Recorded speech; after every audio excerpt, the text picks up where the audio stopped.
시청자 여러분, 구독자 여러분 안녕하십니까. 홍영락의 레이저 뉴스입니다. 박정희 대통령은 대한민국 5대에서부터 9대까지 걸쳐서 대통령을 하신 분입니다. 오늘 저희는 박정희 기념관을 찾아왔습니다. 좌성이 박정희 대통령 기념관 이사장님을 뵙고 저희들 궁금한 사항을 좀 여쭤보러 왔습니다. 저희들 궁금한 상황이라는 게 박정희 대통령은 그동안 우리나라의 근대화 산업화에 항상 큰 공을 세우셨는데 그 부분이 어떻게 규명이 되고 있는지에 대해서 좀 궁금했었는데 그걸 좀 알아보고 나머지 부분을 또 한번 여쭤보러 왔습니다. 오늘 여기 방문하게 된 것은 캐나다에 계시는 그 밴쿠버에서 구국 활동을 하시는 구독자 여러분, 시청자 여러분 잘 아시는 김홍기 목사님께서 오셔서 저하고 이렇게 김홍기 목사님 유튜브하고 홍영락 TV하고 같이 한번 자성이 이사장님을 찾아뵙자. 그래서 그렇게 말씀을 해주시고 그런 기회를 주셔서 같이 오게 됐습니다. 김홍기 목사님 먼저 소개해드리겠습니다. 목사님 안녕하십니까? 안녕하십니까? 잘 지내셨습니까 그동안? 네. 예. 한 5주 전에 예. 우리가 함께 했는데 다시 예. 이렇게 하게 돼서 굉장히 반갑고 그렇습니다. 기쁩니다. 감사합니다. 예. 저희들한테 뭐 홍영락 TV도 이렇게 기회를 주셔서 너무나 감사합니다. 천만에 예. 함께 해주셔서 감사합니다. 같이 네. 자성이 우리 이사장님을 뵙도록 하겠습니다. 네. 이사장님 안녕하세요. 안녕하세요. 네. 예. 저희 예. 기념관을 그냥 찾아주신 것만도 감사한데 또 오셔가지고 이렇게 또 인터뷰까지 해서 저희를 좀 알려주시겠다고 그러니까 또 감사드립니다. 네, 감사합니다. 예. 한번 저희들 궁금한 거 많이 좀 여쭤보겠습니다. 네. 목사님 먼저 궁금한 거 여쭤보시죠. 네. 저는 이 박정희 대통령 기념관 오늘이 처음인데요. 그 밴쿠버에 계시는 우리 애국자 한 분이 여기를 얼마 전에 다녀가시고 아주 좋게 소개해 주셔서 기대를 하고 왔습니다만은 이 차로 이렇게 들어오는데 이 기념관 건물을 보면서 이야 하는 생각을 가지게 됐습니다. 예. 우리 나라를 이렇게 발전시켜 주신 그 박정희 대통령에 대해서 우리가 정말 이 정도라도 감사할 수 있구나, 우리 마음 표할 수 있구나. 또 이 일을 위해서 정말 여러분들이 수고해 주셨구나. 또 특별히 이 좌승희 박사님께서 이사장님이 정말 수고 많이 하셨구나 하는 생각을 제가 가지고 여기까지 왔습니다. 예. 네. 그래서 뭐 또 말씀. 아닙니다. 네. 그래서 이렇게 기념관에 대해서 우리 좌승희 박사님처럼 그렇게 잘 설명해 주실 수 있는 분이 세상에 또 어디 있겠습니까? 네. 그래서 좀 기념관에 대해서 뭐 역사라든가 또 전시품이라든가 뭐 이런 등등 우리 좌승희 이사장님께 좀 소개를 좀 해주시죠. 예. 네. 뭐 아직도 미흡합니다. 근데 우선 저희 기념관은 대한민국의 전임 대통령 예우에 관한 법이 있습니다. 네. 그 법에 의해서 만들어진 유일한 박정희 대통령 기념관입니다. 네. 물론 구미에는 경상북도하고 구미시가 주관되고 해가지고 그 전라남북도하고 하고 이렇게 영호남 그런 화합 차원에서 이렇게 해가지고 그 기념관을 만들어서 하는 그런 장소가 있습니다. 물론 우리 대통령님 생가를 중심으로 해가지고 그 기념 여러 가지 시설을 해놓고 그랬는데 제가 공식적으로 전임 대통령 예우에 관한 법에 의해서 만들어진 유일한 기념관인데 2012년에 개관을 했습니다만은 저희가 재작년 2017년 대통령님 탄생 100주년 기념 행사 사업으로 그 전에 만들었던 기념관을 거의 완벽하게 새롭게 이렇게 리모델링을 해서 지난 3월 1일에 개관을 했습니다. 그 이전에 기념관은 물론 이제 특히 대통령님하고 같이 일하셨던 분들이 이제 많이 중심이 돼가지고 기념관을 만들었는데 이제 주변 평이 대통령님의 성과를 많이 이렇게 설명하고 그렇긴 했지만은 인간 박정희에 대한 그런 면모가 좀 약간 아쉽다는 이제 그런 얘기도 있고 그래서 이번에 우리 기념관은 아주 대통령 전 인생을 다 이렇게 전시할 수 있는 그런 할 수 있도록 했고요.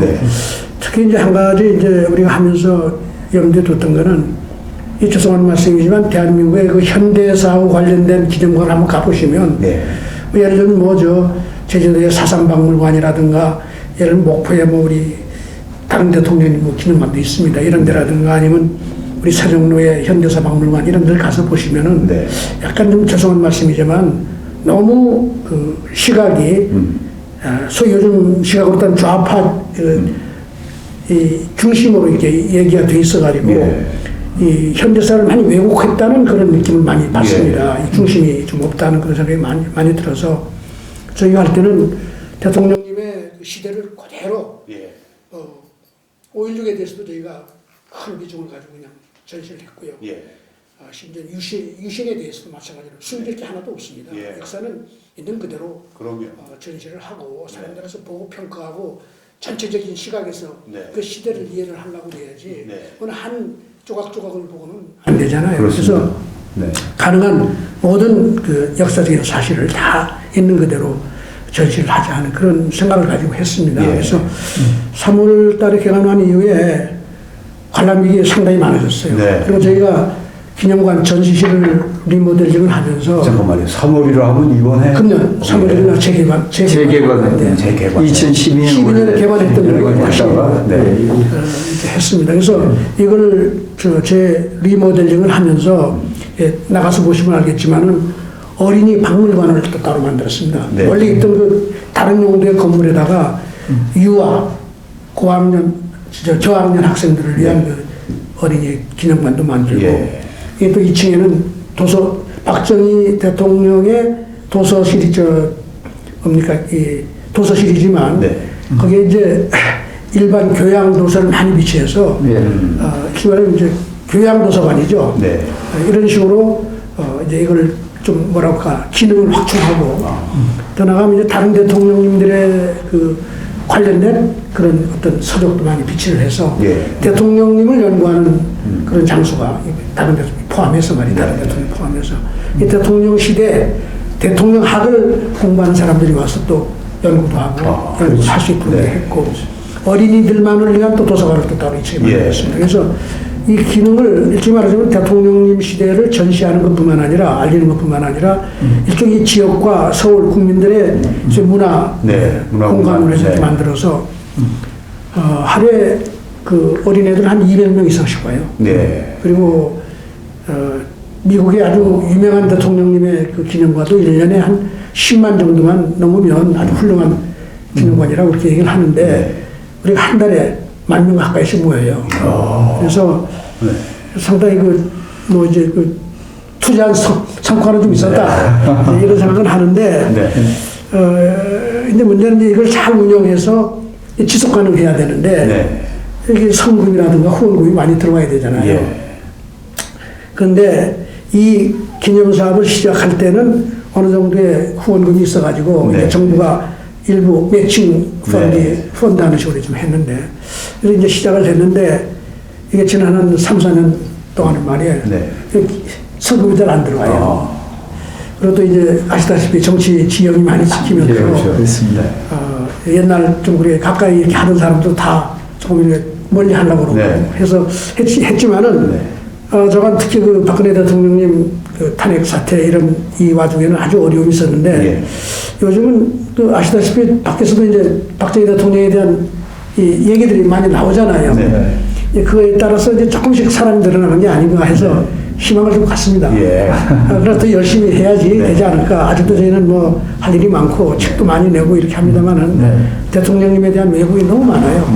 뭐 물론 이건 박정희 대통령님만이 아니고 뭐 이승만 대통령에 대해서도 그렇고 말하자면 이 건국과 부국이 대한민국을 일으킨 이 두 분 대통령에 대한 사실 폄하가 상당히 많은데 이걸 바로잡기 위한 노력을 저희가 꾸준히 해야 되는데 여러 가지 어려움이 좀 있습니다. 왜 그러냐면 이 기념관을 출발할 때 이게 땅도 서울시 땅에다가 뭐 임대 조건도 아주 어중간하게 해놓고 그냥 건물만 댕거렁이 지어가지고 뭘 시작을 했는데 이 용도에 대한 규제도 있고 말이에요. 그러니까 대통령 기념관이라고 해놓고 대통령 동상을 세울 수가 없는 기념관 아마 세계에서 여기밖에 없을 겁니다. 정말 말이 안 되는 이야기죠. 제가 이거를 풀어보려고 그렇게 노력을 해도 지금 안 되는 거죠. 그리고 뭐 그뿐만 아니라 이 기념관을 좀 더 지속 가능하게 하기 위해서는 외부에서 펀딩이 없으면 우리가 좀 뭔가 이게 돈을 좀 벌어야 될 거 아니겠어요. 그래서 이제 필요하면 입장도 좀 받아야 되고 네. 이런 것도 우리가 마음대로 할 수가 없고 심지어는 카페를 열어가지고 차 한잔 대접하는 것도 마음대로 못하게 돼 있어요. 이런저런 아주 사소한 규제도 많고 그렇지만 뭐 말씀드린 대로 뭐 어떡합니까? 이건 우리가 해야 될 일이고 대한민국이 수천만 년 가는 역사에서 이거 없이는 사실 대한민국을 일으키신 분 아니겠어요? 그렇죠. 그러니까 이분이 그 하신 일을 잘 연구하고 그 정신을 이해하고 업적을 또 선양하는 이제 그런 일을 앞으로도 열심히 할 테니까. 우리 목사님도 캐나다 가서 많이 선전해서 오시면 꼭 좀 들리시게 도와주시고. 아, 그러겠습니다. 요즘 뭐 일본에서 오시는 동포들이 좀 들리기도 하고 이제 그렇습니다. 그래서 그렇게 해서 열심히 해보도록 노력하고 있습니다. 정말 이 어려운 중에도 이렇게 최선을 다해 주셔서 참 감사하고요. 캐나다뿐 아니라 뭐 제가 미국에 가거나 좀 하여튼 여기 그 선전원이 되도록 그렇게 제가 하겠습니다. 네, 뭐 박정희 대통령에 대해서는 달리 생각할 필요가 없습니다. 왜냐하면은 우리의 오늘이 있게 하신 그런 아주 그걸 위해 희생하신 평생의 나라를 위해 희생하신 대통령이시기 때문에 진짜 박정희 대통령에 대해서 그 역사에 대해서 알고 있다면은 우리가 감사하고 자랑스러워하고 또 널리 홍보하고 이런 마음에 뭐 누가 그런 마음을 안 가지겠습니까? 근데 정말 오늘 뭐 제가 이제 미국에 가서 20년 그리고 캐나다에서 12년 반, 32년 반이 됐는데 그 캐나다의 그 우리 뭐 제가 사는 밴쿠버 같은 도시에 이렇게 비교해봐도요, 우리 서울 도시가 더 웅장하고 더 역사적이고 더 멋있고 그렇습니다. 이렇게 좋은 나라, 이건 헬조선이라고 헐뜯고 비아냥거리고 그러는 모습 보면 외국 사람들도 이해가 안 되죠. 그건 뭐 몰상식에다가 근데 이런 그 정말 기적적인 경제 발전, 환경의 기적이라고 얘기하기도 하는데 이에 그 제가 볼 때 그 원동력 가운데 하나는 그 우리 안에 가지고 있는 잠재적 자원, 특별히 그 박정희 대통령의 탁월한 리더십, 그리고 또 거기에 따라서 일어난 그 운동 가운데 하나가 새마을 운동인데요. 새마을 운동이 제가 알기로는 1969년에 그렇게 그쪽 수해를 이제 이렇게 가서 둘러보시면서 어디 그 경북 청도인가요? 그 마을에서 이제 그 수해 복구하면서 정부와 이렇게 합해서 작업을 해서 아주 그 마을을 잘 그렇게 정비시켜 놓은 걸 보시고 이걸 우리 새마을 운동으로 승화시켜 놓으신 그런 걸로 알고 있는데요. 이 새마을 운동이 결국은 뭐 우리나라를 잘 살게 하는 것뿐 아니라 아시아, 또 뭐 동유럽, 아프리카, 이런 데 심지어 중국까지 저렇게 발전시켰는데 우리 새마을이 아주 진짜 이 시대 모델이었는데 이 새마을 운동의 역사에 대해서 좀 말씀해 주시면 감사하겠습니다. 역사는 뭐 이미 말씀을 하셨는데 의미라든가 뭐 전반 새마을 운동은 사실은 어디서 이렇게 배워왔다기보다는 대통령님이 집권한 다음서부터 소위 그 수출을 일으켜서 공업화를 하겠다는 근대화 작업을 계속 하면서도 계속해서 농촌하고 도시가 같이 발전해야 된다는 그 사상을 가지고 있었고 그런 노력을 꾸준히 했어요. 그래도 집권한 초기 10년 동안은 농촌 쪽에서 별로 큰 효과가 없었던 게 사실입니다. 그래서 이제 뭐 60년대 말에는 농특사업이라고 그래가지고 이 농가에다가 이 특별한 작물을 좀 이렇게 선택해줘가지고 하게 하고 정부가 지원하는 게 농가를 이제 권장하는 거죠. 농사를. 뭐 그런 것도 많이 하고 그랬는데 별로 그렇게 뭐 효과가 없었어요.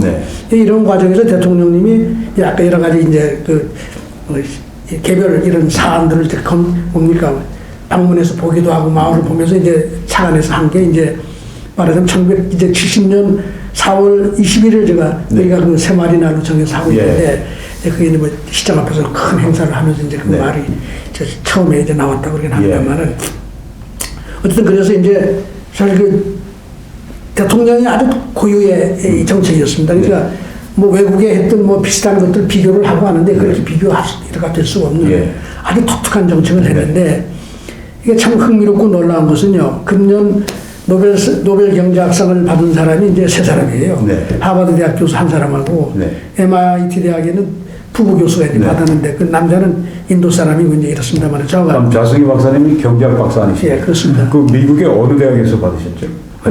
전 UCLA. UCLA에서 받으셨죠. 그런데 이제 이 사람들이 받았는데 이 사람들이 받은 그 내용을 보면요. 새마을운동과 아주 유사한 어떤 실험을 몇 군데 가서 한 거예요. 인도에 가서 이렇게 하고 어디 케냐에 가서 하고 이렇게 했는데 이제 예컨대 이런 거예요. 인도에 가서 이제 마을을 몇 개 정해가지고 말이에요. 뭐한 복수의 마을들을 그룹으로 나눠가지고 이건 저 의학에서 임상 실험하는 거고 비슷한 거죠. 어떤 마을에 이제 목적은 뭐냐? 어떻게 하면 이 마을 사람들로 하여금 이 접종을 잘 받아가지고 건강을 좀 개선하고 잘 유지하게 할까? 그래서 인센티브를 어떻게 하면 되는 이런 걸 고민한 거죠. 그래가지고 어떤 마을에 가서 접종을 한 달에 한 번씩 가서 해줘요. 하루 나오면 이제 해주는 거죠. 그러면서 갈 때 공을 한 몇 박 주는 거예요. 어떤 마을에 가서 주사만 접종만 해주고 어떤 마을은 그냥 놔두는 거예요. 이게 병원에서 임상실험 하는 거 있잖아요. 이 세 개를 쫙 비교를 했더니 접종을 맞고 콩 한 몇 박 준 데가 제일 많이 오더라. 이게. 너무 당연한 거야. 그리고 그 다음에는 접종해주니까 거기도 물론 늘어나고 그랬는데 아무것도 안 하는데 안 하더라. 이게. 이런 거를 연구한 사람들이야. 이런 거를 실험하고. 뭐 케냐에 가가지고는 뭐 학교에서 애들 공부를 잘 시키면 어떡할까? 애들한테 뭐 공책 사주고 연필 사주고 이렇게 하는 게 좋은가? 아니면 애들 시험 성적 잘 내는 선생한테 용돈이라도 더 주면 좋은가? 이런 걸 연습 실험해 보는 거예요. 뭐 당연히 뭐 선생 인센티브가 가면 선생이 더 열심히 가르치니까 그게 도움이 좀 되지 않겠어요? 뭐 이런 거를 발견해 가지고 이거 뭐 이제 이런 걸 잘하면 빈곤에서 벗어나게 할 수 있다. 이런 걸 했다고 노벨상을 준 거예요. 그래서 제가 이걸 보고 너무 화가 나서 최근에 제가 글을 하나 썼습니다. 한국의 새마을운동과 노벨상 유감. 그래가지고 이제 국문을 하나 쓰고 또는 영어로 제가 하나 써야지 어디 저널에 보내려고 준비하고 있는데 사실 제가 어저께 포린 어페이스에 제가 그걸 보냈어요. 하도 내가 답답해서 말이죠. 왜 그러냐. 새마을운동이라고 하는 이 운동은요. 아주 처음부터 아주 독특한 방식으로 시작이 됐습니다. 기본 그 내용은 뭐냐면 열심히 하는 마을은 지원하고 열심히 안 하면 지원 안 해요. 아예 새마을운동 빼버리는 거예요. 그리고 그 빠졌던 마을이 자력으로 참여해서 성과를 내면 그때 가서 이제 붙여주고 이런 거죠. 이게 소위 말하면 하늘은 스스로 돕는 자를 돕는다. 우리 동양식으로는 신상필벌 이런 거죠. 열심히 하지 않는데 어떻게 국가가 또 와서 되겠느냐 이거예요. 본인이 열심히 하겠다고 그래도 이게 해서 될까 말까 하는 일인데 그러니까 열심히 하지 않고 성과를 내지 않으면 국가는 볼 수 없다. 이게 가장 중요한 메시지입니다. 그렇습니다. 이 정책을 결정하는데 말이죠. 얼마나 그 에피소드가 많으냐면 정치권에서는 다 반대했어요. 장관들 다 반대하고. 왜? 정권 날아간다 이거지. 아무리 독재 정권이라고 하지만 박정희 대통령은 선거를 통해서 계속 집권했습니다. 선거를 하는 사람들은 다 포퓰리즘에다 빠지고 표를 의식할 거 아니에요. 근데 예를 들면 전국에 34,000개가 넘는 마을에 첫 해 말이에요. 70년 가을에 시작을 했는데 첫 해 300포대에 가까운 시멘트를 다 공평하게 놀아줬어요. 그리고 정부에서 10개 정도의 새마을 프로젝트를 알려주면서 이거 그냥 정부가 강압적으로 한 거 아니다. 마을총회, 새마을 지도자를 중심으로 해서 마을총회에서 그 마을에 제일 적합한 사업을 골라서 시멘트를 300배를 잘 써가지고 한번 일을 해보시오. 그때고 시작, 이게 말하면 출발선을 이제 운동경기장 경기처럼 시작을 했단 말이에요. 6개월 뒤에 정부에서 교수들 파견하고 공무원들 파견해가지고 34,000개가 넘는 마을에 새마을운동 성과를 다 평가를 했습니다. 결과는 어떻게 나왔냐. 반이 안 되는 16,000개 마을은 성과를 조금씩 내고 반이 넘는 18,000개 마을은 다 빠져버린 거예요. 안 한 거예요. 시멘트도 제대로 쓰지도 않고. 그러니까 정부에서 이제 어떡하냐. 정치인이나 장관들은 뭐 어떻게 차별을 하기 어렵지 않겠어요. 그러니까 이게 국민들이 새마을 정신을 아직도 잘 모르니까 소위 근면 자조 협동이니 뭐 하는 이런 새마을 정신을 잘 가르치고 다시 또 시멘트를 지원해가지고 다 같이 한번 또 이렇게 해보겠습니다. 열심히 하겠다고 대통령한테 결정받아 갔단 말이에요. 3번에 걸쳐서 대통령이 안 돼. 그 맨 마지막에는 정치인들이 제일 공화당 간부들이 다 와서 각각 그럼 절대 안 된대. 단번 선거에 다 죽습니다. 그 다음에 유신할 때, 그러니까 대통령 선거 다올 때 그때. 네. 큰일 났잖아 이게. 대통령이 뭐라고 하셨냐. 내가 정권을 잃은 한이 있어도 네 원칙대로 해라. 스스로 돈 없는 자를 먼저 지원해라. 이렇게. 근데 이게 5년 동안 돌아가니까 그 다음에 어떻게 되는지 알아요? 첫 해에 잘했던 16,000개 마을은 물론 잘했지만 18,000개 중에서 6,000개 마을이 그 화가 날 거 아니에요. 똑같이 뭐 이렇게 살다가 뭐 열심히 했다고 한들 무슨 크게 차이가 있겠습니까? 다 어려운 상황인데 근데 거긴 대통령도 왔다 가고 뭐 또 그리고 두 번째에 어떻게 하는지 알아요? 성공한 16,000개 마을에 시멘트를 300포대에서 500포대로 늘려줬어요. 네. 다른 마을은 다 배제한 거지. 이렇게 나가니까 그 배제당한 마을이 말이에요. 이거 뭐 이거 뭐냐 어떻게 된 거냐 이게.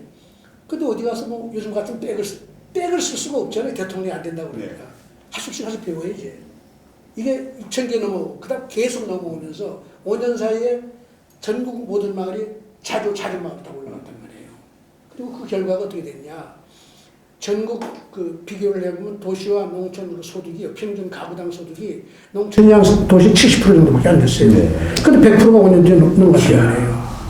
그러니까 이게 아까 그 실험했다는 건 이게 조적 지연이지 이게 말하자면. 그렇죠. 근데 그건 아직 실험 중이고 그 어떻게 그걸 국가 단위로 어떻게 쓰는 데서는 아무런 아이디어가 없어 지금.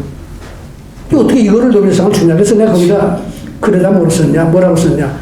박정희 대통령 노벨상을 이미 받았어야 된다 이거예요. 그렇죠. 당연하죠. 그래서 사실은 그 이전에 비슷한 상을 비슷한 사고를 가진 그 경제 분야 상이 2번이나 더 나갔어요. 제가 그때도 계속 이거는 박정희가 이미 다 한 거다. 이런 얘기를 했지만 이번엔 아주 너무나 실험까지 이렇게 했길래 내가 이건 참 안타깝다. 박정희를 조금만 더 일찍 알았으면 이런 거 안 하고 이미 다른 나라 가서 다 이렇게 세울 수 있는데 안타깝단 말이죠. 근데 또 더 놀라운 것은 박정희 대통령이 새마을운동에 성공을 하고 나니까 전 세계 배운다고 하지만 70개국 가까이서 뭐 야단이잖아요. 유엔에서 나서가지고 뭐 밀레니엄 빌리지 프로젝트 한다고 야단이고 성공하는 나라가 없어요. 그냥 야단이야 한다고 그러지만 실제로 그 나라가 새마을운동 때문에 국가가 바뀌고 이게 일어나지가 않아요. 그 이유가 뭐냐? 아까 제가 얘기한 이 메커니즘을 아무도 가서 얘기 안 해주는 거예요. 요즘 시대는 다 사회주의 이념이 평등합니다. 그게 뭐예요? 평등. 평등한 사회에서 그렇게 할 수가 없단 말이에요.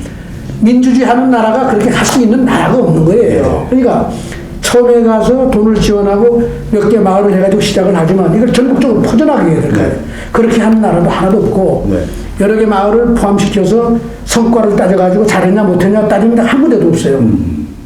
그러니 그게 지속 가능하지가 않다 이거죠. 이 새마을운동은 제가 보기엔 이건 농촌의 개발 문제만이 아니에요.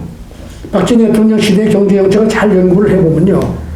모든 정책이 하늘은 스스로 돕는 자를 돕는다가 다 들어가 있단 말이에요. 그게요. 제가 목사니까 성경 가운데 보면 일하기 싫어하거든 먹지도 말게 하라 그렇게 말씀했거든요.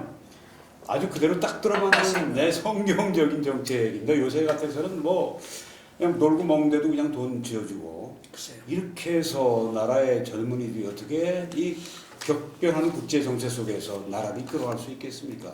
정말 박정희 정신이 필요합니다 지금. 목사님이 언급을 하셨기 때문에 조금 제가 성경을 많이 팔고 있습니다. 제가 교회는 안 다니지만 성경도 잘 모르지만 마태복음 25장 있잖아요. 달란트 이야기. 달란트비요. The story of the three servants. 그게 아주 높은 게 하인셋을 달란트를 줘가지고 한참 출장을 갔다 왔더니 한 놈은 돈을 더 많이 두 놈은 돈을 많이 빌리고 한 놈은 그냥 가지고 있으니까 이 그냥 가지고 있는 돈을 빼들어 가지고 다른 하인한테 주면 나가봐라. 돈을 받았으면 투자해가지고 이자도 갚아야 되고 일을 해야 돼. 뭐 했냐? 이게 바로 박정희 스스로 문제를 돕는 거예요. 맞습니다. 그러니까 이 정책이요. 수출 지원 정책도 마찬가지예요. 수출 기업을 그냥 아무나 지원하지 않았어요. 수출 성과가 있지 않으면 그 지원 대회에서 낄 수가 없었던 거예요. 수출을 많이 하지 않으면 없는 거예요. 그래서 지원이 없는 겁니다. 그리고 그 이후에 모든 산업 정책도 엄정하게 성과를 따내는 거예요. 수월성이지. 열심히 하는 이 박 국민이 앞장서야 대통령은 된다. CEO로서도 천재적인 천재적이에요. 지금 이런 일을 할 수 있는 대통령이 나오면 가능해요. 네. 근데 이런 지금 민주주의 사회, 요즘 같은 민주주의 이건 안 되는 거지. 그렇죠. 모든 정치인은 거꾸로 다 하는 것이 표에 도움이 된다고 생각하는 시대가 됐으니 말이에요. 그러니 제가 그냥 딱 간단하게 정리하면 대통령은 수월성을 앞장세우고 수월성을 보이고 노력하는 사람이 앞장서야 국가가 발전하고 사회가 발전한다. 그게 또 다른 의미에서는 그렇게 하는 사람이 많이 나와야 그렇지 않은 사람도 동기가 부여돼서 다 같이 가는 거다. 이 말이에요. 내가 노력하면 뭐가 나와야지 값어치가 있는 거지. 새마을 운동을 할 때 이랬습니다. 모든 사업은 소득이 생기는 사업을 먼저 해라. 왜? 그래서 열심히 노력하면 내가 나아진다는 걸 막 증명해 줘야지 그게 참여하는 거 아니냐. 그래서 그러니까 빠른 속도로 소득이 늘어나는 거예요. 그렇게 하니까. 이게 바로 대통령이 너무 그 실용적이고 실사구시적인 거죠. 네. 그래서 이게 모든 경제 정책에도 이게 퍼지면서 그 속에서 사는 사람은 하면 된다는 정신이 생기는 거예요. 그렇죠. 이게 시장 경제 자본주의의 본질 아닙니까? 본질입니다. 본질을. 네. 네. 너무 네, 말씀. 아니 저 하나 그 말씀 중에 듣다가 보니까 하나 좀 여쭤봤으면 좋겠네. 뭐 수월성을 하고 그다음에 시장 경제주의의 어떤 그 기본을 추구하셨다는 건 좋은데 또 하나가 요즘 이제 문제되는 게 이제 정치 사상적으로 어떻게 하다 보니까 지금 이제 그 우리 지금 현실이 보면은 나라를 구한다 이런 얘기하면 자유민주 체제를 확보하자.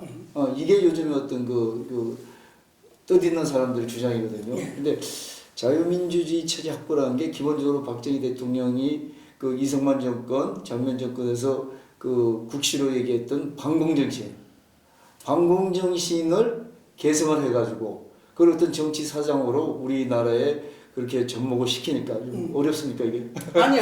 그러다 보니까 성공했죠. 결국은 그게 성공이 됐는데 한때는 그게 지금 아까 그 저 이사님 말씀하신 것처럼 그거는 민주주의에 역행하는 거다. 그래서 요즘 무슨 그 뭐라 그래요? 이거 뭐 진영 논리 뭐 하고 뭐 사상 색깔 뭐 하고 사상의 자유도 통제되고 뭐 이렇게 했는데 요즘 와가지고는 이제 그게 그 결국은 우리의 어떤 그거를 결국은 자유민주 체제 반공정신을 확보해야만이 결과적으로 자주국방도 확보가 되고 그다음에 안보도 지금 안보가 무너지는 안보도 확장이 되고 그렇죠. 정리가 되고 이렇게 된다는데 그 부분에 대해서 이사님은 좀 생각이 여러 가지 계실 것 같아요. 반공민주주의만이 진정 자본주의 민주주의입니다. 공산주의나 사회주의가 들어온 민주주의 그거 다 사회주의로 가요. 맞습니다. 지금 전 세계 경제가 어렵거든요. 괜찮은 나라가 없습니다. 선진국 1% 이상 성장하는 나라가 없어요. 미국이 좀 낫지만 분배가 개선된 나라가 지난 60년 동안 분배 개선하고 성장 높인다고 노력해서 성공한 나라 하나도 없다고. 60년 역사를 보면 성장은 계속 질이 멸멸하고 분배는 계속 악화돼서 요즘 양극화라고 그러잖아요. 그게 왜 그러냐? 자본주의에 사회주의가 들어오면 그게 용공민주주의죠. 그 뭐예요? 사회민주주의. 사회민주주의라는 게 뭐예요? 민주주의적인 방식으로 사회주의 하겠다는 게 사회민주주의잖아요. 선진국에서 하면 소위 복지국가라든가 수정자본주의라는 게 수정자본주의가 뭐예요? 자본주의가 소위 사회주의자들이 주장에 의하면 자본주의가 불평등을 만들어내니까 불평등을 없애는 자본주의가 하겠다는 거예요. 차등을 없애겠다. 이게 바로 뭐예요? 아까 수월성을 없애는 일입니다. 결과적으로. 그러니까 우리나라가 건국하고 부국을 만들어내는 그 기초는 반공민주주의인데 이 반공민주주의만이 자유민주주의와 같이 갈 수 있는 거예요. 그러니까 오늘날 대한민국 민주주의는 뭐냐? 저는 이렇게 표현합니다. 용공민주주의야. 용공민주주의라고 해요.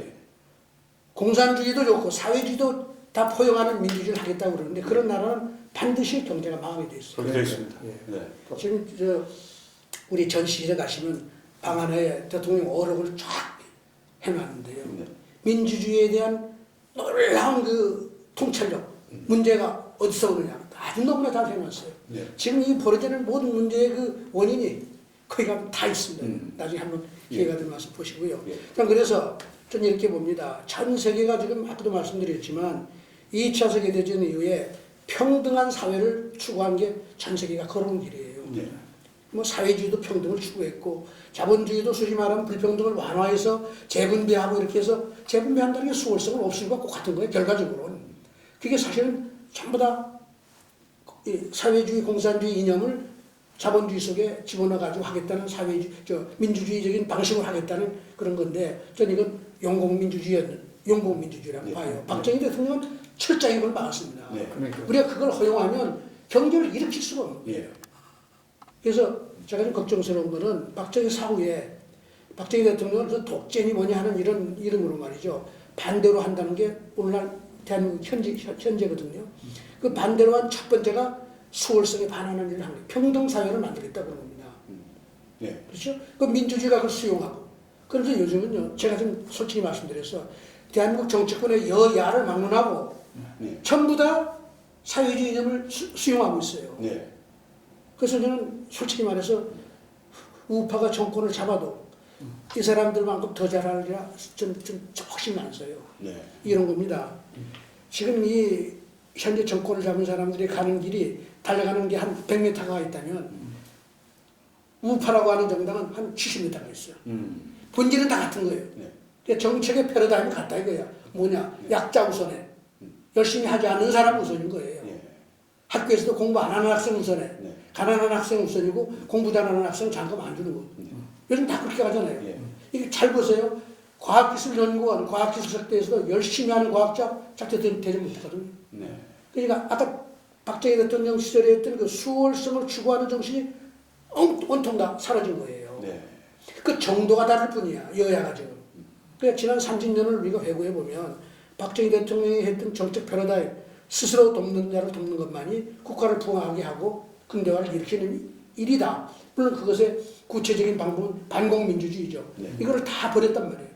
그러니까 오늘날 한국이 이렇게 될 수밖에 없고 예. 이거는 전 세계를 놓고 보면 그대로 증명이 된다. 네. 전 세계 선진국이 사회주의 이념을 안 받아들이는 나라가 없고 제가 이 목사님하고 계시면 미국의 지금 대선 그 문제가 지금 대선 그 선거 국면에 들어가 있잖아요. 민주당의 대선 주자로 나온 사람들의 주장을 보세요. 완전 사회주의야. 예, 그렇습니다. 이게 미국에서 저런 일이 벌어지고 네, 있으니 미국에서 그렇습니다. 다른 나라는 이미 네. 말할 수가 없는 네. 거예요. 저런 사람들이 지식인들이 저거 다 수용하잖아요. 네. 근데 저는 경제학자로서 정말 내가 보기에는 그런 정책을 하면 소위 용공을 말하자면 사회주의 이념을 수용하는 정책을 하면 다른 말로 표현하면 수월성을 약화시키고 경쟁을 없애고 모든 사람이 다 소위 행복하게 만들어주는 그런 정책을 하겠다고 하는 정책을 내걸고 가면 반드시 경제는 망하게 돼 있다. 하향 평준화 될 수가 네. 있어요. 그렇습니다. 그래서 이제 그렇다 하다 보니까 이제 새로 이제 좌파 정권이 그 득세를 하려고 그러다 보니까 박정희 대통령의 그 아까 얘기한 그 경제라든지 이런 게 반공민주주의로 가야지 그게 효용성이 있는데 그러지 못하고 결국은 그거를 폄하하는 게 뭐 독재를 했다. 그렇죠. 사람들 어떤 그 뭐 사상을 심각하게 침해했다. 사람들을 옥죄했다. 이런 식으로 해가지고 이제 폄하를 하다 보니까 반공이 예. 사실은 그 잘못된 것처럼 잘못된 것처럼 또 박정희 대통령도 반공을 추구를 안 한 사람으로 국시의 제의를 잘못 추구한 사람으로 그래서 그걸 잘못된 독재에 이용한 사람으로 이런 식으로 이제 활용이 된 게 좀 안타까울 저기요. 그래서 제가 유동열 박사라고 아시죠? 네. 예. 자유민주연구원 아주 그분이 재밌는 자료를 그분이 이제 용공 세력 그 하는 그런 경찰 활동도 하고 옛날 그랬던 분 아니에요. 네. 그분이 이제 연관 조사에 의하면요, 박정희 대통령 시절에 그 용공 그 뭐라 그럽니까? 그 무슨 사범이에요? 저 반공사범 반국가사 그러니까 반국가사범이 저 시국사범이라고 그래가지고 요즘 뭐 들어가고 그런 예. 그러니까 이게 있잖아요. 공산주의 운동하고 이런 사람들 하는 아이고 이제 그런 사범을 이제 많이 그것도 반공민주를 했기 때문에 이제 그걸 많이 이제 잡아서 이제 처벌도 하고 그랬는데 그게 대통령 집권 18년 동안에 1,250건이랍니다. 그 용공 이 사건이 말이에요. 네. 근데 그게 이제 대통령님 돌아가시고 이제 나중에 정권이 바뀐 다음에 이제 그 거의 연루됐던 사람들이 뭐 재심 요구하고 이래가지고 또 몇 개가 이제 뭐 번복되고 이런 신문서 그런 것도 보셨을 거 아니에요. 그걸 다 조사해서 나온 결과가 어떻게 돼 있냐. 1,250건 중에 1%가 재심에서 번복이 됐어요. 근데 1%면 몇 개인지 아세요? 12건 정도 돼요. 그렇게 많이 떠들어대지만 실제로 거의 99%가 다 실체적으로 용공 활동을 한 사람들이라는 거예요.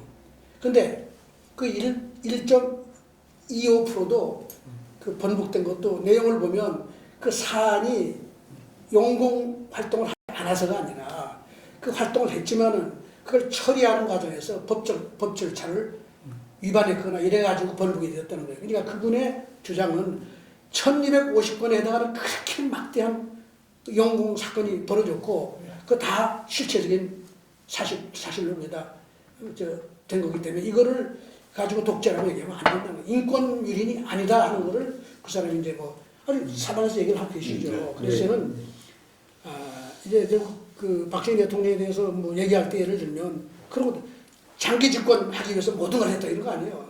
권력의 욕심이다. 권력의 욕심 있는 사람은 새마을 운동 절대 안 합니다. 그렇죠. 네. 새마을 운동은요 궁극적으로 어떻게 됐냐?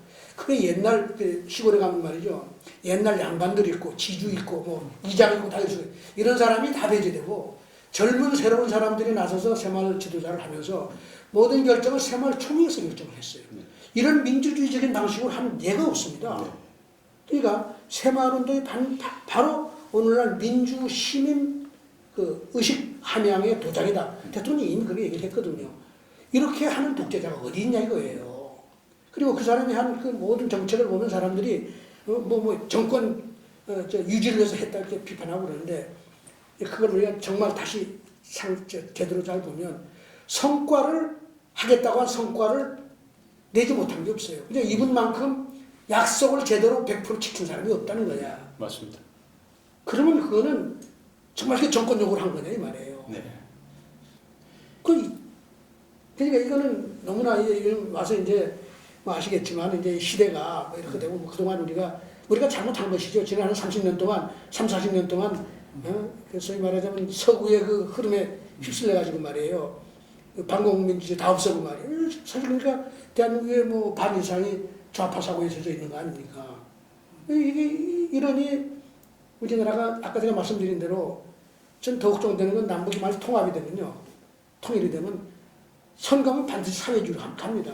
저기 2천만 원 완전히 뼛속 깊이 사회주의 이념을 다 평생을 배우고 사는 사람들 아니에요. 여기 사회주의라고 말씀하신 건 사실 공산주의를 말씀하시는 거예요. 공산주의죠. 남북연방제 하면은 그러니까 저는 당연히 가죠. 네. 제가 최근에 책 하나 냈는데 혹시 저 이때까지 목사님한테 드릴게요. 네. 한강의 기적을 세계로 대동강으로라는 제가 책을 하나 냈습니다. 한강의 기적을 많은 사람이 얘기하지만 그게 모양으로 구체적으로 잘 정리가 안 돼 있어요. 한강의 기적이라는 말 자체도 우리는 아무도 그렇게 얘기한 사람 없어. 왜냐면 박정희를 도와서 적극적으로 박정희 정책을 지지한 사람이 아예 없었기 때문에 대한민국은 아주 극소수였단 말이에요. 외국에서 볼 때 이게 깜짝 놀랄 기적이다 이래서 이게 한강의 기적이라는 이름도 붙여졌는데 그 내용을 팔아먹으려고 뭐 이게 뭔데? 다른 사람들이 독재 정권 팔아먹으려고 이렇게 얘기하는 거 아니에요. 그 시대의 정책을 아직도 제대로 이해하고 정리되어 있는 게 없단 말이에요. 그래서 제가 그 작업을 잘 정리를 했습니다. 하고 정말 귀한 작업. 이게 지금 아까 얘기한 대로 이게 수월성을 추구한 박정희의 지도력이죠. 경제 수월성을 추구하지 않으면 경제를 발전하려면 수월성을 추구해야지. 그러잖아요. 노벨상을 받으려면 수월성을 추구해야지 노벨상이 나오지. 과학자 제대로 열심히 하는 과학자 대접 안 하고 어떻게 그게 나와요. 하버드 대학에 나오려면 공부 잘하는 학생이 많이 나와야지 그 되는 거지. 이건 너무나 분명한 사실이잖아요. 그런데 이 수월성에 기초한 사고방식, 아까 마태복음 성경이 꼭 같은 거예요. 우리 동양의 법과 사상, 신서품이 꼭 같은 거예요. 이게 시장의 원리입니다. 자본주의 원리고. 이거를 제대로 수출하면 전 세계가 어려운 이 경제가 딱 일어날 수 있다. 북한, 딴 거 살피지 마라. 뭐 트럼프 대통령이 무슨 베트남은 저거 지금 아직도 저거 갈 길 모르는 나라야. 다 잊어버리고 박정희를 모셔가라. 그러면 북한도 잘 된다. 이제 이런 얘기를 해서 했는데 어쨌든 저도 정말 안타까워요. 우리가 박정희 대통령이 사람이니까 실수를 왜 안 했겠어요. 저 기념관에 가면 서 붙였습니다. 대통령께서 나도 인간이니까 실수 많이 했다. 그러나 내가 대한민국을 위한 일은 뭐 어디든 뭐 사업을 하는데 뭐 세만 어디든 내가 필요하면 쫓아가겠다. 뭐 이런 얘기 다 그런 나와 있어요. 진짜 애국자예요. 내가 죽어도 나라가 잘 되면 된다. 글쎄요. 예, 이게 진짜 애국자입니다. 그렇게 해서 제가 하고 있는데 제가 안타까운 거는 그러니까 대통령님을 또 얘기하면요. 아니 그 사람은 그 사람 걸 지금 쓸 수 있는.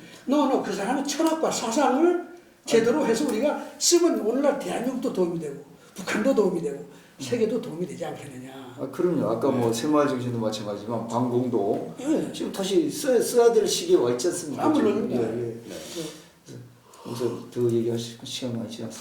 4, 50분 지났어. 시간이 지나서 그래서 또 하고 나중에 1부, 2부, 3부 그래서 제가 보이는데요. 아까 새마을운동하고 네. 노벨상 얘기를 하는데 예. 제가 이런 얘기 좀 썼어요. 네.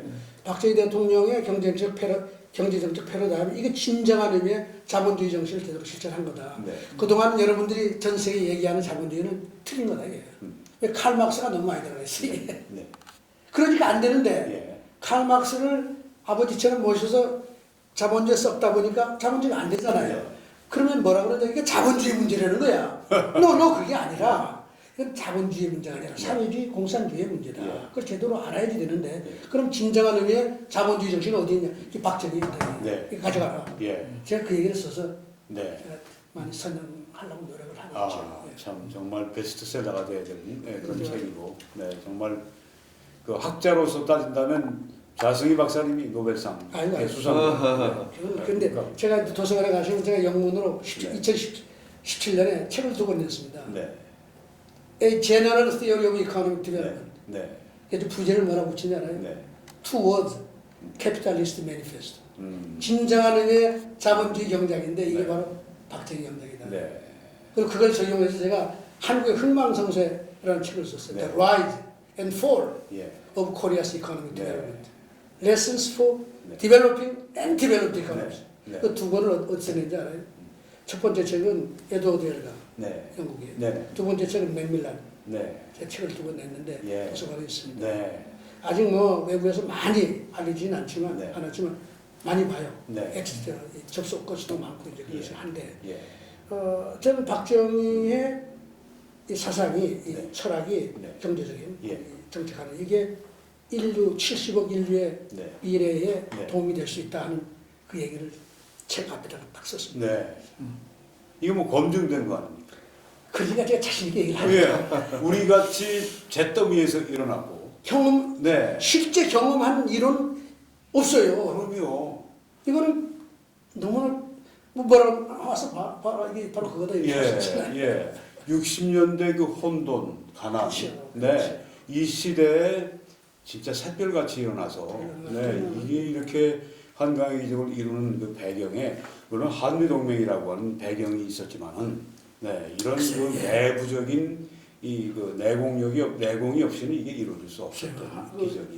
한미 동맹 말씀을 하셨는데 안보 없이 경제 안 되잖아요. 그렇습니다. 특히 반공을 해야 되고 반공이 경제의 기초입니다. 그렇습니다. 제가 오늘 좀 드리는 말씀은 반사회주의 반공산주의에 깔리지 않으면 경제 절대 안 움직입니다. 네, 네, 근데 그걸 하려면 우리가 공산주의 다 둘러싸여 있는데 이거 싸워야 될 거 아니에요. 네. 미국이 없이 됐겠네 이게. 안 되죠. 그리고 또 일본하고 손 안 잡았으면 안 잡아도 됩니까? 안 되죠. 한미일 이 연합체제가 네. 이게 한국 경제를 일으킨 힘입니다. 그렇습니다.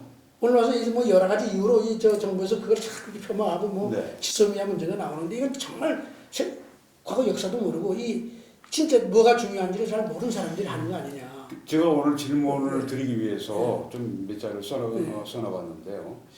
이게 저 지소미아 파기까지 이어진 그 배경이 이제 1964년에 한일 협약 거기에 대해서 인정하느냐 안 하느냐 이제 그 문제인데 그때 우리 박정희 대통령 또 뭐 함께 하시는 분들이 이 일본으로부터 그 자금을 받자. 그래서 그걸 seedmoney로 해서 우리 경제 개발을 시키자.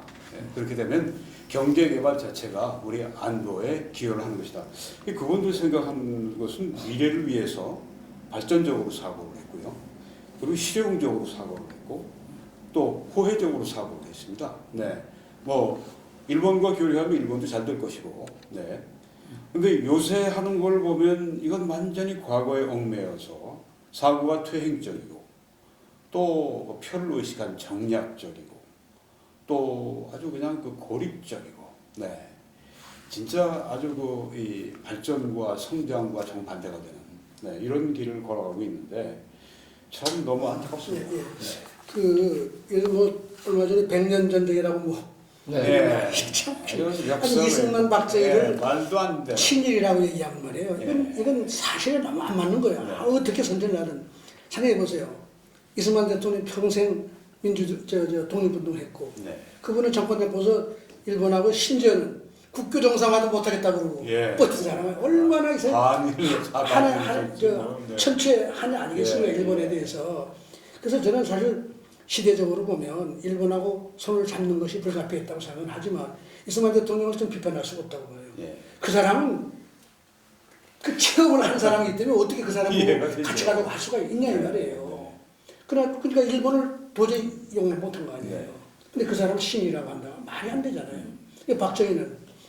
박정희는 조선 말씀입니다. 일본 사람입니다.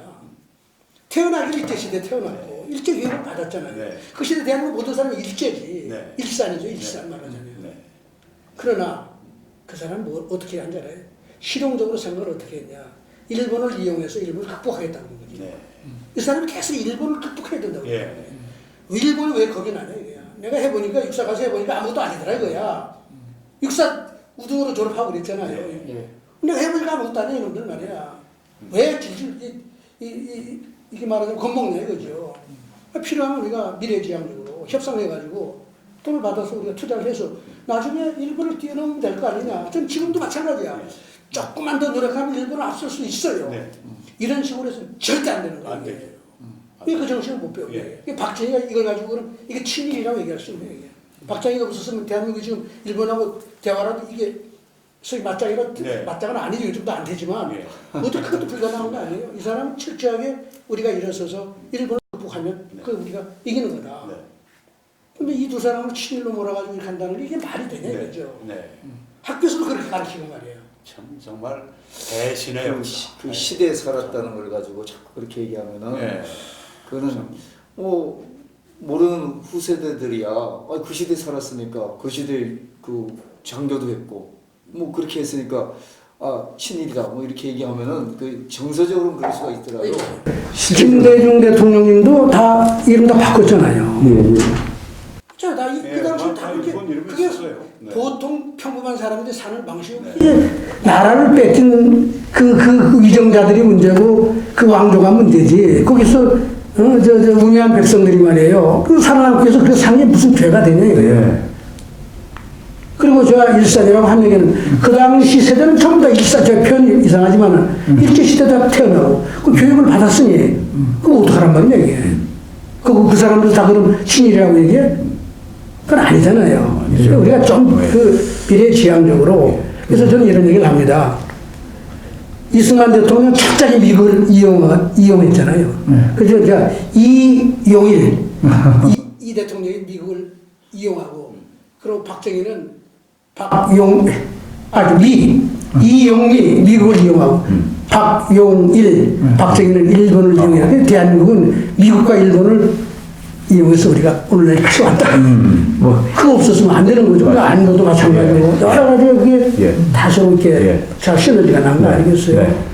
근데 이런 어떤 그 큰 그림을 못 보고 그냥 답답하기가 이루 말할 수가 없습니다. 말할 수가 없어요. 개인도 이렇게 보면은 살면서 이렇게 보면 저분이 뛰어난 분이 그 점이 있으면 같이 서로 얘기하고 활용하고 협조하다 보면은 본인도 그 사람만큼 돼 가지 않습니까? 그렇죠. 네. 우리가 지금 그래서 우리가 그만큼 왔지 않습니까? 사실 후대도 그런 어떤 생각을 합리적으로 배워야 되는데 지금 보면 뭐 저는 그 부분에 대해서는 아직 제가 뭐 그 일본 시대 사는 사람도 아니고 그 시대를 아는 사람도 아니지만 좀 그런 부분은 우리가 생각을 달리 해야 될 부분 같지 않나 이런 생각이 듭니다. 이건 뭐 경제 문제만이 아니고 국가 문명의 발전 이런 거는 반드시 제가 영문 책에도 그렇고 제가 모든 이론의 핵심 그 베이스는 뭐냐면 흥하는 이웃이 없어 내가 흥할 수가 없어요. 맞습니다. 내 옆에 나보다 더 훌륭한 똑똑한 사람이 있어야지 내가 1인치라도 올라갈 수 있지. 맞습니다. 자기 혼자 있으면 절대 더 발전할 수 없는 옳습니다. 거예요. 옳습니다. 100번 지당한 말씀이십니다. 그리고 이걸 극복해 나가면 자기가 1등할 수도 있죠. 네. 흥하는 이웃이 있어야 내가 흥한다. 그렇습니다. 이게 자본주의의 기본 이념인데 사회주의 이념은 뭔지 아세요? 흥하는 이웃이 있으면 내가 망한다는 게 칼 막스의 계급투쟁론입니다.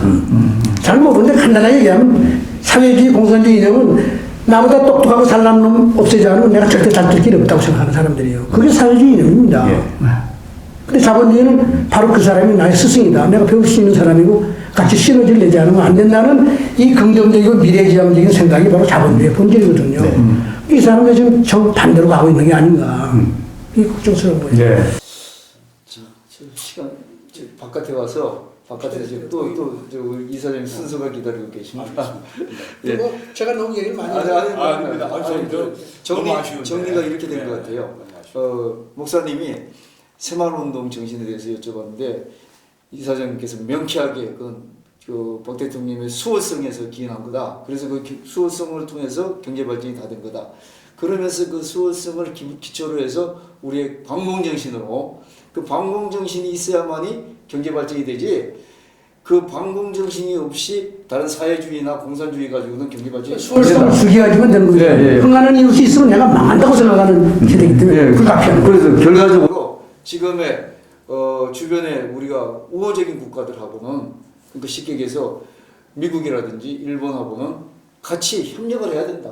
그래서 그게 정신적으로 뭐 옛날에 역사성에서 기인한 것보다는 지금 현실을 살아가면서 그 사람들하고 서로 도울 수 있는 사람이 되고 도와줄 수 있는 사람이 되면 서로 협력을 해야만이 박정희 대통령 정신을 이어받아서 우리나라가 더 그래도 한 단계 더 업그레이드 할 수 있다. 이런 말씀으로 정리가 될 것 같습니다. 어떻게 뭐 좀 아쉽지만 오늘 이렇게 다음에 또 한번 오십시오. 예, 저 박사님 다음에 또 한번 기회를 예, 그러시고 그리고 나가서 또 찍어서 다 찍고 있다고. 그래 놓고서 저도 잠깐 인사만 해야 되니까 일단 여기서 정리하고 합시다. 너무 감사합니다. 예, 감사합니다. 저 홍영락 선생님 오늘 처음 뵀는데 아주 또 이렇게 훌륭한 일을 하고 계시고 김 목사님도 가서 또 나 살리는데 또 살려내는데 그럼요. 여부가 있겠습니까? 감사합니다. 네. 감사합니다. 오늘 끝마치겠습니다. 고맙습니다. 감사합니다.